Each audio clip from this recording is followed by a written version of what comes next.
Hello people, ఈరోజు మన idiom ఏంటో తెలుసా? బర్స్ ద బబుల్. బర్స్ ద బబుల్ అంటే ఆనందాన్ని ఆవిరి చేసేయడం అనమాట.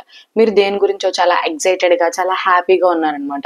ఎవడో వచ్చి ఆనందాన్ని టపక్మని పేల్చేసాడు. దాన్ని బర్స్ ద బబుల్ అంటాం. దీని మీనింగ్ ఏంటి? To bring end to a period of excitement or happiness often unexpectedly. ఎక్సైటెడ్గా ఉన్నారు లేదా చాలా హ్యాపీగా ఉన్నారు, దాన్ని అనుకోకుండా ఎండ్ అయిపోయింది అనమాట. అనుకోకుండా అయిపోయింది, మీ ఆనందం ఆవిరైపోయింది. ఇలాంటి సిచ్యువేషన్లో ఒక ఎగ్జాంపుల్ చెప్తే మీకు బాగా అర్థమవుద్ది.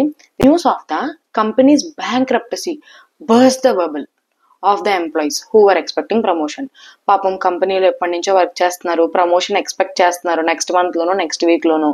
ఈలోపు కంపెనీ బ్యాంక్రప్ట్ అయిపోయింది అనమాట, దివాలా తీసే స్టేజ్కి వచ్చేసింది.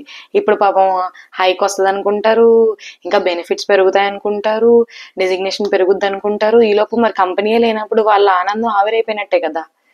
ఇది దీని మీనింగ్. ఇలా రోజు ఒక కొత్త ఇడియం నేర్చుకోవడానికి సబ్స్క్రైబ్ చేసుకోండి.